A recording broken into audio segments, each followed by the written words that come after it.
शेर को पीड़ा देते हैं ना, तो याद रखना शेर आगे से ज़्यादा खूंखार हो जाता है। ये बात आप याद रखना, जिसको ज़्यादा दुख दोगे ना वो सहता सहता सहता उसके अंदर दुख सहने की क्षमता भी खत्म हो जाएगी, फिर वो या इधर का फिर कहानी खत्म। मनीष कश्यप के चाहने वालों के लिस्ट में एक और नया नाम आस्था माँ, जो लगातार मनीष कश्यप के लिए खुलकर मुखर होके बोलते रहती है एक सनातनी के नाते। आज मनीष कश्यप के बारे में सुप्रीम कोर्ट में पेशी थी। आज क्या कुछ हुआ, आज फिर एक नया डेट मनीष कश्यप को मिल गया। तारीख पे तारीख मिल रहा है मनीष कश्यप को। कैसा, आप बैठ के तो आप इंतज़ार कर रही होंगी कि शायद आज बेल मिल जाएगा, मगर फिर एक तारीख, 20 सेकेंड भी सुनवाई नहीं हुई। डायरेक्ट तमिलनाडु के जो पुलिस के जो वकील थे उन्होंने बोला कि हमें नेक्स्ट तारीख चाहिए। हाँ देखिए भैया, पहले तो सभी को आपके चैनल से सबको हर हर महादेव, और जो लोग मनीष का समर्थन कर रहे हैं आपके सभी बिहार वासियों को मेरा नमन साधुवाद, बहुत सारा प्यार। तारीख पे तारीख, बिल्कुल सही बात है। और तारीख पढ़नी थी, हम लोग इंतज़ार कर रहे थे, कहीं ना कहीं हमें लग रहा था कि उसको बाहर आने नहीं दिया जाएगा। ये जो पॉलिटिक्स है ना, बहुत गंदी चीज़ है। और ये जो सोने का चम्मच लेकर पैदा होते हैं ना, ये दूसरे भगवान होते हैं।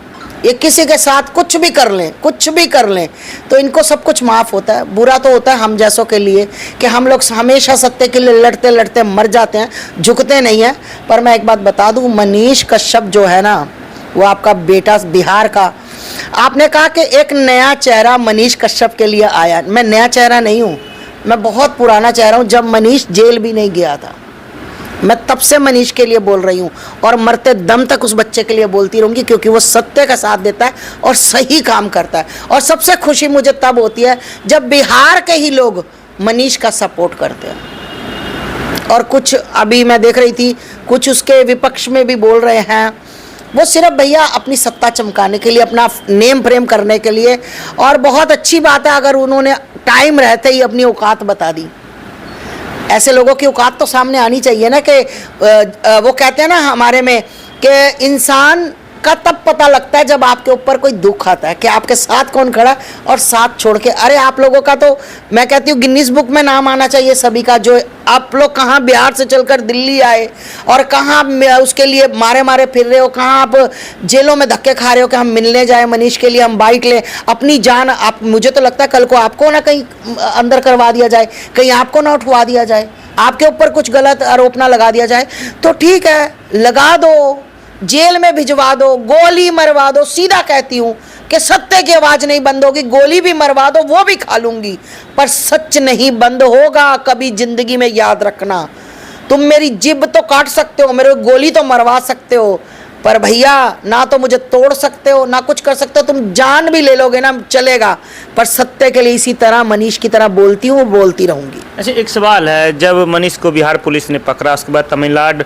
उनको ले जाया गया, उसके बाद पता चलता है कि मनीष कश्यप पे NSA यानी रासुका लगाया जाता है, राष्ट्रद्रोह का केस। इसको आप किस तरह देखते हैं कि मनीष कश्यप को फंसाया गया? क्या मनीष कश्यप देशद्रोह का काम कर रहे थे? अरे भैया शुक्र करो, आप लोग शुक्र मनाओ कि उसके ऊपर देशद्रोह का ही केस लगा। अरे इनकी तो सरकारें, ये तो राजे, ये तो भगवान बने हुए आज की डेट में। शुक्र करो 4 लड़कियां लाकर नहीं खड़ी कर दी कि वो लड़कियों से कहें कि बोलो बच्चियों कि मनीष ने हमारे साथ रेप किया। वो कह देती, दे देते किसी को 50-50 लाख, 60-60 लाख, 1-1 करोड़ दे देते। इनको क्या फर्क पड़ता है, इनके तो घर भरे हुए हैं पैसों से। ये तो किसी को भी पैसा दे के मनीष के ऊपर रेप केस भी लगवा सकते थे।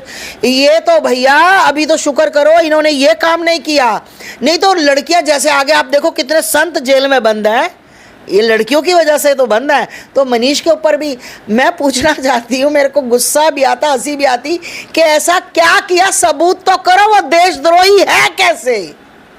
कौन सा देश का उसने क्या नुकसान कर दिया? जिसका बाप सरहद पर बैठा, जिसका बाप तुम्हारे घरों की रक्षा कर रहा है सरहद पर बैठा, और उसका बेटे को तुमने ये वाला आरोप लगा दिया। अरे शर्म आनी चाहिए, शर्म। ऐसी सरकारों को डूब के मर जाना चाहिए। एक तुम अपना बदला लेने के लिए सच्चे इंसान के ऊपर तुम इतने गलत आरोप लगाते हो, तुम्हें कहां भगवान माफ करेगा? कहां तुम जाकर अपना मुंह छुपाओगे? तुम्हें एक एक चीज का हिसाब देना पड़ेगा। याद रखना, सत्य परेशान हो सकता है, सत्य पराजित नहीं होता, आपको हिसाब देना ही पड़ेगा।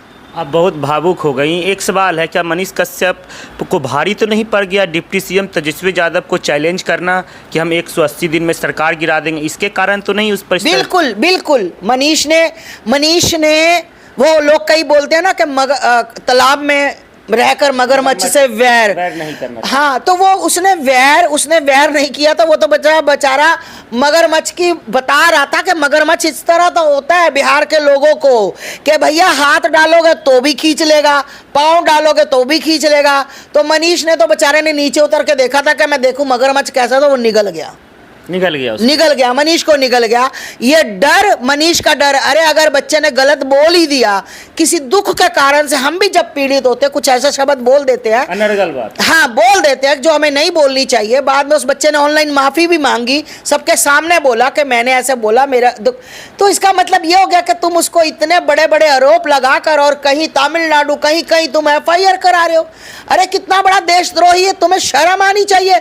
कहां पर कौन से संविधान में लिखा है, कौन से संविधान में लिखा है, मुझे बताओ कौन सी उसमें लिखा हुआ है कि जब खुद सामने वाला जाके अपने आप को कहे कि लो मैं समर्पण कर रहा हूं, मैं आ गया हूं, मुझे अरेस्ट कर लो, और उसके मुंह पे कपड़ा बांध दिया जाए, उसके हथकड़ी लगा दिया जाए? वो चोर था, वो लड़कियों का रेपिस्ट था क्या? उसने डकैतियां की थी क्या? उसने देश लूटा था क्या? उसने किसका बुरा किया था? उसने सिर्फ सत्य का साथ दिया था, सत्य बता रहा था कि ये सच है। शीशा देखो, शीशे का पीछे वाला मत देखो, बस उसी को, क्योंकि ये सब शीशे के पीछे वाले हैं, ये आगे कुछ है पीछे कुछ है। बस उसने शीशा दिखाने की कोशिश की और बच्चे को उठाकर अंदर फेंक दिया गया। अरे शर्म आनी चाहिए। मैं कहती हूं कि भुगतेगा भैया हर बंदा, मैं बुरा करूंगी मैं भी भुगतूंगी, जो बुरा करेगा यही इसी धरती पर भुगतेगा, याद करना मेरी। मनीष कश्यप की माँ का हम जिक्र करते हैं, आप भी एक माता हैं, आप तो सभी की माता हैं, सभी आते हैं आपसे बात करने के लिए। उस दर्द को आप किस तरह बताइएगा, एक माँ होते हुए वो किस दर्द से अभी गुजरती होगी कि उसका लाडला बेटा महीनों से जेल में बंद है, इसको आप किस तरह से देखते हैं? बिल्कुल भैया, इस बात को लेकर मुझे बहुत दुख हो रहा है कि जब उसकी मम्मी की मैं बाइट देखती हूँ, जब उसकी मम्मी को मैं देखती हूँ तो मुझे बहुत दुख होता है कि मतलब जिसका बेटा और सत्य पे चलता, और मैं उसकी माँ को नमन करती हूँ हाथ जोड़कर कि बहन तूने मनीष नहीं, तूने भगत सिंह पैदा किया। और ऐसे भगत सिंह बहुत विरले पैदा होते हैं, बहुत कम पैदा होते हैं।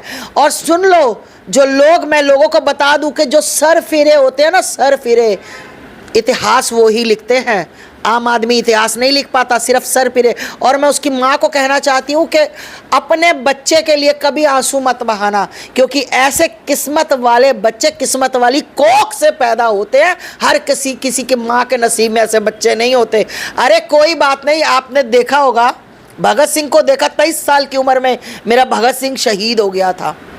तो भैया भी 19-20 बिल्कुल बिल्कुल बिल्कुल, भगत सिंह देख लो, राजगुरु देख लो, सुखदेव देख लो, तो अपने धर्म के लिए, अपने देश के लिए कुर्बान हो गए थे। तो मनीष हमारा बच्चा गलत नहीं है, मनीष बहुत जल्दी बाहर आएगा। और मनीष इसी तरह, मैं ये बात बता दूं कि जो हम शेर को पीड़ा देते हैं ना, तो याद रखना शेर आगे से ज़्यादा खूंखार हो जाता है। ये बात आप याद रखना, जिसको ज़्यादा दुख दोगे ना, वो सहता सहता सहता उसके अंदर दुख सहने की क्षमता भी खत्म हो जाएगी, फिर वो या इधर का फिर कहानी खत्म। आस्था माँ हमसे बात करते करते भावुक हो गई, इनके आंखों में आप आंसू भी देख सकते हैं। इनसे लास्ट सवाल रहेगा, जिस दिन मनीष कश्यप जेल से रिहा होगी माँ, आप बताइए उस दिन आप क्या कीजिएगा? आज तो आंसू बहा रहे हैं, आप उस दिन क्या कीजिएगा? उस दिन भी आंसू आएंगे भैया, मैं उस दिन भी रोऊंगी, उस दिन मैं खुशी में रोऊंगी, क्योंकि उस बच्चे ने पीड़ा सही है, निर्दोष होकर भी पीड़ा सही है। उस दिन भी मैं रोऊंगी, और शायद बहुत ज़्यादा रोऊंगी, क्योंकि उस बच्चे के साथ बहुत बुरा किया इन लोगों ने। अपनी सत्ता चमकाने के लिए निर्दोष बच्चे को इन लोगों ने जेल में कर दिया। जिसने वीडियो डाली, किसी ने नहीं डाली, किसी ने रीट्वीट की, मैं भी करती हूँ, 50 बार करती हूँ, जो मुझे लगे कि ये वीडियो सही है, मेरे देश हित में, मेरे धर्म हित में, मैं डालती हूँ, मैं रीट्वीट करती हूँ, मैं डालती भी हूँ।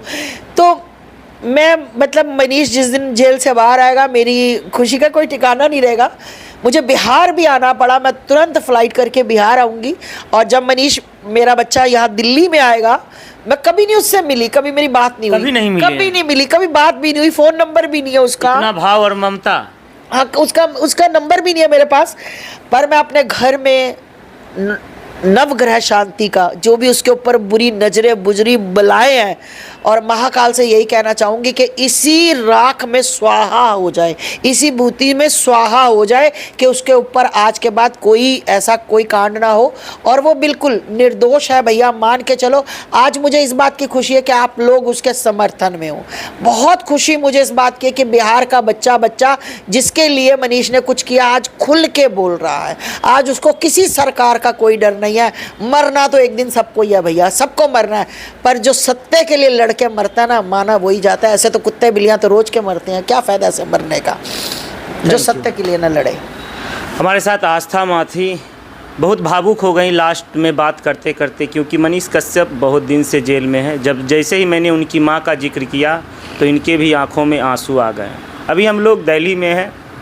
आज सुप्रीम कोर्ट में मनीष कश्यप के प्रकरण में सुनवाई हुई, मगर ज़्यादा देर तक कुछ नहीं हुई, क्योंकि तमिलनाडु पुलिस की तरफ से जो वकील थे, सिब्बल साहब है, मगर आज जूनियर वकील आए थे और उन्होंने बोला कि हमें और कुछ समय चाहिए। तो सुप्रीम कोर्ट के द्वारा उन्हें 8 मई तक का समय दे दिया गया है। और मनीष कश्यप के जो वकील थे उनका कहना है कि 8 मई को हम लोग लगे हुए हैं, हो सकता है बेल भी दिला दे और हो सकता है NSA यानी रासुका भी हटा दिया जाए। आप लोग कमेंट करके ज़रूर अपनी राय दें इस वीडियो में।